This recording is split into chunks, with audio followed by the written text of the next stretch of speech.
হৈমন্তীর গুলিতে রুদ্র হসপিটালে ভর্তি হয়ে সেখান থেকেই পালিয়ে যাবে সুস্থ হয়ে। হ্যাঁ ভিউয়ার্স, রুদ্রর তাহলে কোনোদিনই আর কি শাস্তি হবে না?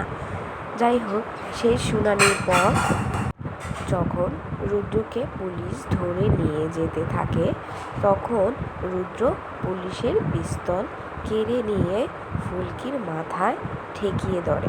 এরপর রুদ্র পুলিশদের বলে, আমি 1 থেকে 3 ছুড়ব, বন্দুক নিচে না নামালে ফুলকিকে গুলি করে উড়িয়ে দিব।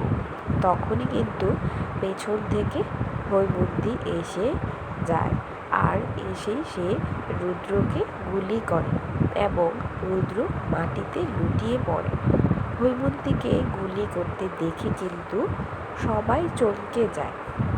এরপর জেঠুমনি এসে যখন জানতে পারে যে রুদ্রকে গুলি করা হয়েছে এবং গুলিটা আর কেউই না হৈমন্তী করেছে, তখন জেঠুমনি কিছুতেই বিশ্বাস করতে পারে না।